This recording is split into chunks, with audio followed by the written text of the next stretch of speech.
How's it going, guys? My name is Zach with the Movie Castle, and today we're going to be taking a look at Brew House. This is from 2020, directed by John Sabatine. The movie stars Katie Schurman, Jess Paul, Greg Richards, Johnathan L. Jackson, and Jordan Streussnig. And this movie is a found footage horror movie about urban exploring YouTubers, which is a real thing here on the platform. Basically, YouTubers will go into an abandoned building and do a video of them exploring it. Every now and then, these YouTubers will get in over their heads and something creepy will happen. So if that all is happening in real life, why not make a movie about it? In the movie, the characters have found the titular brew house. It went out of business a long time ago, and between then and now, there was a period where an artist collective used to live in it until they got run off after a series of mysterious deaths. Naturally, they're not going to believe anything's really up. They're going to go explore this place and find out that they are indeed not alone, and the doors they came in through are locked behind them, and this place turns into a much bigger maze than they expected it to be. Now, it turns out Brew House is a really simple found footage movie. It's only a little bit over an hour long, I think like 67 or so minutes, and it's a pretty straightforward go into the haunted house, find the scary thing, and run around without much plot besides that. I will say the Brew House is a real location, and that helps make the movie pretty interesting because at its core it is like the real YouTube videos where they are exploring a real location. And if you like those found footage vibes and if you want to see them explore an abandoned building, it's totally serviceable, but don't look for much more beyond that surface level. Like, you tell me that there was an art collective that used to live here and that there was a series of mysterious deaths. I was really hoping we would get a fair bit of lore behind this movie. I wanted to hear gruesome stories about them and see interesting ways how that echoed in the present. And I wanted to learn more about what's going on here. Like, there's something up. They do encounter something else there, and I wish we got to learn much more about that. I wish we got to learn what it was and what its story was, because as it stands, it's just kind of something that's there and pops out and scares them. I wish there was a lot more lore and story here, but there really isn't. And the same goes for the characters. The characters all have a decent enough setup and enough of a personality. For example, the host has a best friend who used to be on the show with her, but for whatever reason, she left the show and they haven't seen each other in a while, and this is a bit of a reunion special. But what was the big story? I was expecting a big twist or a big reveal. I was expecting some horrible revelation about the past, but you don't really get that. I mean, there are a few flashback sequences where they show past episodes of the show, and I kept expecting one of them to have something big. I wanted the shoe to drop, and it just never really did. And I think an apt comparison would be to compare this movie to The Blair Witch, because both are found footage about lost characters, and also in The Blair Witch you didn't get to know too much information about the people, but I think why Blair Witch worked is a few main differences. One, we only had 3 characters instead of 5, a smaller and easier group to get to know, but it was also over the course of multiple days, and them going insane was much more of a gradual process. Here, trying to do the whole thing in one night in a movie that's literally only a little over an hour, you didn't really have enough room for the character work you needed. And overall, I think with the story of the brew house and of the characters, you had the setup there, but the setup is only 1/3 of the story. You needed the setup, and then you needed some time to live with it and watch it change, and then you needed the payoff, you needed the ending. But as it stands with these characters, it's kind of like this is who they are, and then when the horror comes, they kind of just randomly snap at each other, and I wish we got to know the world and the characters a lot more, because the story is pretty flat. Also, the way it's filmed, sadly, can be quite disorienting. All the characters have cameras on their head, which is how a lot of these are filmed in real life, and point of view shots can be cool, but when you jump from a character in one part of the room looking one direction, randomly to another character in another part of the room room looking in a completely different direction, it takes you a while to say, wait, where am I? Who am I? What am I looking at? And they jump very fast between the characters. The solution to this would be cut as little as possible and keep us firmly rooted in one of the characters for as long as you possibly can. But when you have 5 points of view and you jump between them super quick, I'm gonna get pretty disoriented. Also, the brew house, while it is cool, they left it a little bit too dark. And also there's a lack of distinct markers. So the brew house could have seemed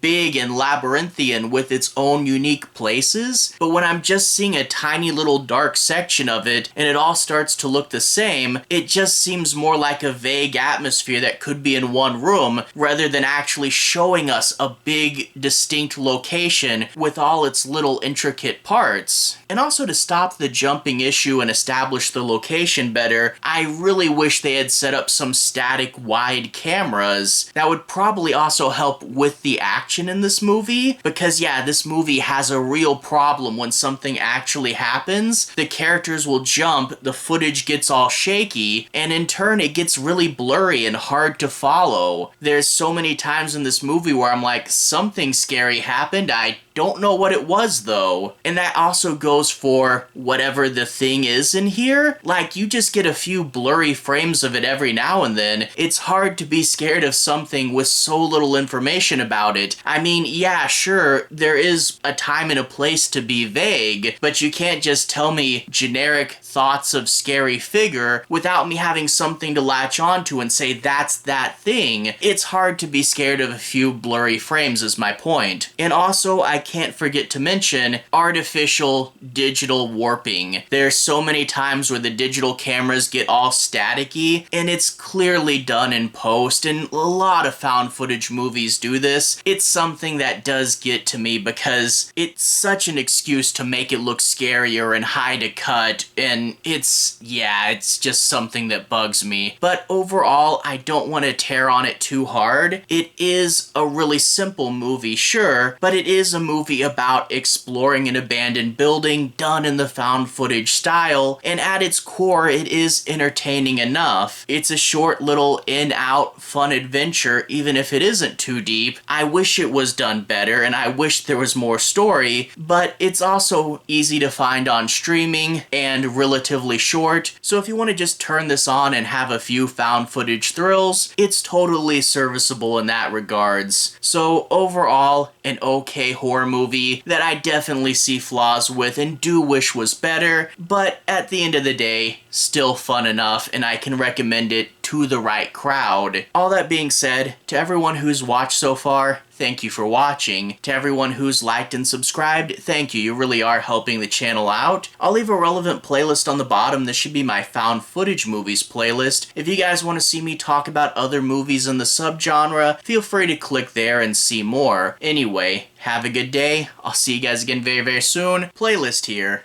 Have a good day now.